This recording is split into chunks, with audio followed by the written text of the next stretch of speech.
Queridos hermanos, ¿cómo están? Bienvenidos una vez más a este espacio donde compartimos la palabra de Dios. Mi nombre es Fray Diego Ferrufino y estamos en la semana número 25 del tiempo ordinario. Hoy día vamos a meditar el libro de Isaías, capítulo 55, del 6 al 9, la carta a los Filipenses en el capítulo 1, del versículo 20 en adelante, y el Evangelio de Mateo, capítulo 20, del 1 al 16. Esta primera lectura, queridos hermanos, nos va a interpretar con mucho acierto la acción de Dios en la historia del pueblo, en la historia de los seres humanos. Y es aquí que este profeta quiere ensalzar a Dios de cómo Dios está acompañando a su pueblo. Y nos va a decir una frase muy importante, que esa tiene que estar siempre en nuestra mente y en nuestro corazón. Mis caminos no son sus caminos. Y es que este profeta también, a través de Dios o con la ayuda de Dios, quiere levantar el ánimo de cada uno de los que siguen a Dios, es decir, de cada uno de nosotros. Estamos ante una llamada muy importante, es una llamada para buscar a Dios en nuestra vida. Y aquí lo que tenemos que resaltar, que muchas veces la manera de cómo buscamos a Dios no es como la imaginamos. Y es ahí donde Dios nos está invitando el día de hoy a tener un carácter de apertura, a buscar de una manera distinta a Dios. Los caminos del Señor, es verdad, no son los caminos de los hombres, ni sus planes son como los nuestros. Ahí que vemos que este profeta nos va a dar una exhortación a buscar al Señor para salir de las situaciones de opresión, para las situaciones de dificultad o cualquier situación que estemos afrontando el día de hoy, y verlo de otra manera. Vivir siempre a plenitud como hijo de Dios y siempre llenos de esperanza, de fe y caridad. Vemos entonces que esto se trata de poner de manifiesto el proyecto salvífico de Dios para nuestra vida. Y es que Dios nunca se cansa de estar en medio de nosotros y de buscarnos constantemente. Lo que yo digo muchas veces es que nuestras actitudes, nuestra forma de ser, reflejan que no queremos buscar a Dios y que más bien complicamos a Dios en nuestra vida, que le ponemos traba para que Él reine en nuestra vida, en nuestro hogar y en nuestro entorno, porque hacemos a un Dios con complejidades y no es así. Más bien yo digo, la palabra siempre nos va a iluminar y nos va a dar a un Dios cercano que nos acompaña, que nos ama y se desvive por cada uno de nosotros. Dios no huye de nosotros, Dios no se esconde de nosotros, más bien Él está siempre cerca. Pero como dice la palabra hoy, los caminos de Dios no son nuestros caminos muchas veces. Nos pide apertura y sinceridad de ver cómo está nuestro caminar con Dios. La segunda lectura de esta carta a los Filipenses que nos va a dejar San Pablo en este día, también nos invita a tener un contexto de cómo escribió San Pablo esta carta. Y es que Pablo en este momento estaba siendo prisionero en Éfeso, y este hombre la estaba pasando muy mal, estaba a las puertas de la muerte, estaba encarcelado, pasaba momentos de sufrimiento físico y espiritual. Y es aquí que este hombre nos va a hablar del significado de qué es vivir en Cristo, estar con Él y estar en oración también con Él. Y vemos ahí que este hombre no le teme a la muerte.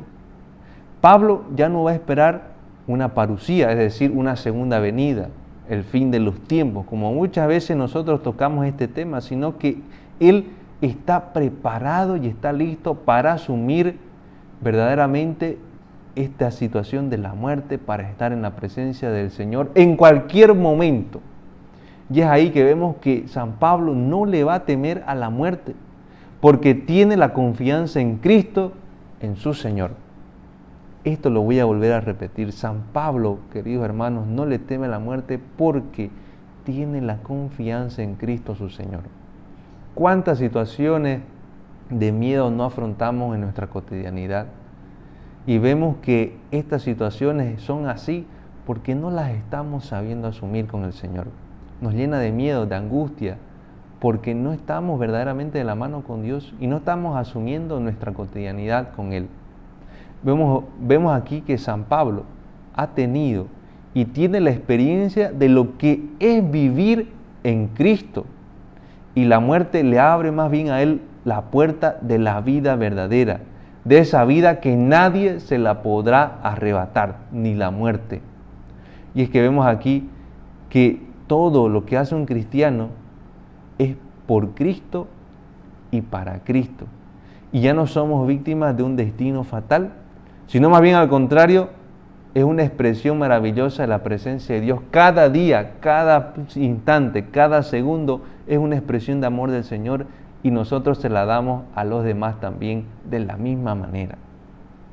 Yendo al Evangelio, hoy día vamos a meditar esta parábola de los obreros de la viña.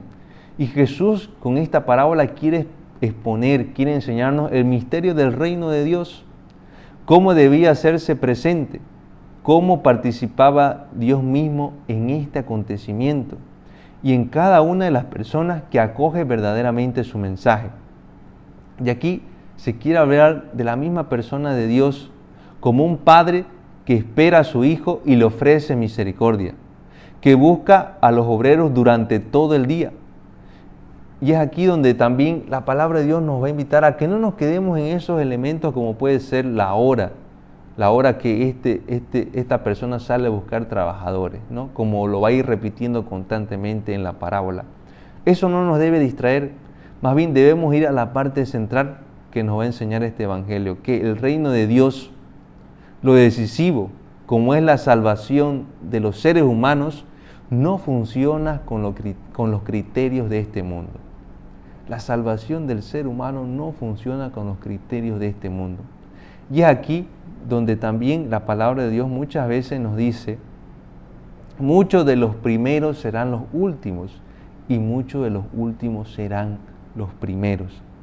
Y es que así, de esta manera, como dice esta frase en la palabra de Dios, la gente no pensaba en los tiempos de Jesús de esta manera, ni ahora tampoco. Lo que siempre se impone es que el dueño de la viña también es generoso con los últimos que ha podido contratar. Y así funciona el reino de Dios. Y así se hace una justicia de parte de nuestro Señor. Esta es una justicia de una manera muy distinta como la ve el ser humano. Y Dios la afronta de otra manera. Vemos que Jesús tiene esta actitud de recibir y acoger a los pecadores. Y va en contra de la mentalidad legalista que vivían las personas que supuestamente conocían la palabra de Dios en esa época. Todo, completamente todo en la parábola es desconcertante y al mismo tiempo también es muy original. Vemos que esta parábola quiere enseñar una única cosa, y es que así es Dios con respecto a la salvación. En la parábola, el obrero es uno solo, que llega a última hora, que ha trabajado tanto como los otros que han estado más tiempo, empeñándose también en su quehacer. Y los obreros que han llegado verdaderamente a esta última hora tienen este mérito también con toda el respaldo de Dios, ¿no? Pero se les ha dado también lo que sin duda necesitan a su familia y a su vida. Y es que este jornal significa eso, que Dios no nos va a hacer faltar verdaderamente en lo que necesitamos para nuestra vida. Es muy posible que no merecieran ese jornal, como les digo, porque estas personas llegaron a último momento y trabajaron muy poco, casi una hora, dice ahí la palabra de Dios.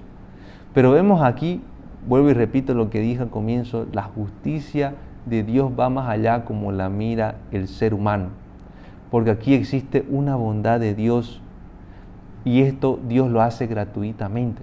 No hay una lógica, sino que Dios lo da y ya está. Todos los jornaleros pudieron llevar a su casa el pan de cada día, unos por justicia y otros por generosidad. Más que en el reino de Dios vamos a ver entonces que Esto es una gracia de Dios y no es un mérito del ser humano. Participar de este reino de Dios, solamente Dios nos invita a que nos predispongamos, a que entremos en la sintonía de Dios, pero al final esto es una gracia, es un don, es un regalo.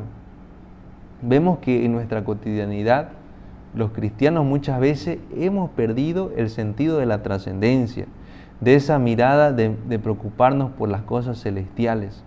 Y es aquí que comenzamos a ver que tenemos esta ruptura de relación con Dios. Y es que comenzamos a tener una vieja mirada en el más allá, en los tiempos de Dios, en el tema de la eternidad. Y el ser humano cada vez pierde el interés por estos temas. La vida solo se va a ceñir en la caducidad de manera individual, en el aquí y en el ahora. Es así como muchos planteamos nuestra vida y así la vivimos, solamente pensando en este momento y que no existe más allá nada.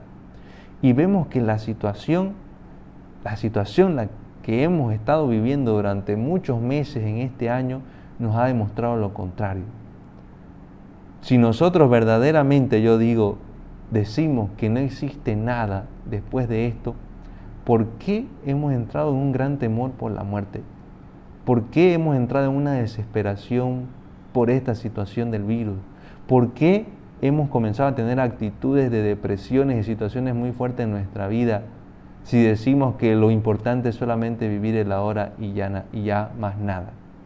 Vemos que la misma vida nos está dando una lección de ver que verdaderamente hay muchas cosas que no están claras en nosotros, y ante las situaciones que nos aprietan y que nos acorralan, vemos que fluye y sale la verdadera preocupación que hay en nuestro interior y la angustia ante cosas que no podemos responder, que la razón no les puede dar una respuesta.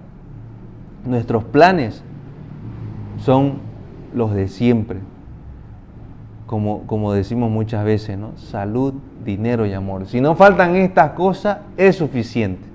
Pero vemos que la palabra de Dios nos indica que no es así. Porque Jesús es real, es de carne y hueso, tiene espíritu y nos acompaña en toda nuestra vida. Y está ahí preocupándose por nosotros para que nosotros vivamos como de verdad corresponde.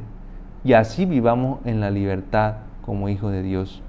Queridos hermanos, que nosotros experimentemos en nuestra cotidianidad estas situaciones, que el hambriento reciba un alimento, que el cautivo sea liberado, que el odio sea desechado, que el género humano sea salvado, que todos tengan vida en abundancia, vida eterna, no es un signo meramente del ser humano, no es un gesto meramente humano, sino que ahí está Dios.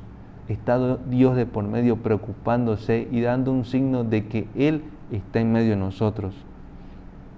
El que ha entrado en la verdadera y vital relación con Jesús sabe que la fe no es una ideología más. Y esto es muy importante, queridos hermanos, porque vamos a ver que mientras más sepamos de las cosas de Dios, más profundidad tenemos para dar razón de nuestra fe, como lo dice San Pedro también en una de sus cartas en el Nuevo Testamento. Querido hermano, yo te invito a que hoy día crezcas una vez más en las cosas de Dios, que no te quedes estancado, que no te quedes en lo que ya sabes y que veas que eso es suficiente, sino que ve por más, busca más, porque Dios siempre te va a dar una respuesta bajo su tiempo y bajo lo que verdaderamente tú necesitas entender en tu cotidiano vivir. Te invito a que cierres tus ojos un momento, nos pongamos en la presencia de Dios y demos gracias a Dios por este momento. Dios Padre de misericordia, te damos gracias por este espacio en el cual podemos compartir la palabra de Dios. Te pido que ilumines a todas las personas que la vayan a escuchar, que vayan a darse ese tiempo para tener este espacio de intimidad contigo. Bendice su vida, su hogar, sus proyectos, sus sueños y por sobre todo, Señor, que puedan entender tus caminos. Que no pongamos por delante nuestros caminos, nuestros ideales, nuestros caprichos, sino que sepamos poner nuestra vida a tu disposición y dejarnos verdaderamente encaminar por ti cotidianamente. A ti, Virgen María, también pedimos tu protección especial guíanos en todo momento y ayúdanos siempre a estar de la mano de tu Hijo. Por Cristo nuestro Señor. Amén. Que el Señor te bendiga y te proteja siempre. Nos vemos en la próxima, queridos hermanos, y siempre busquemos estar de la mano de Dios. Amén.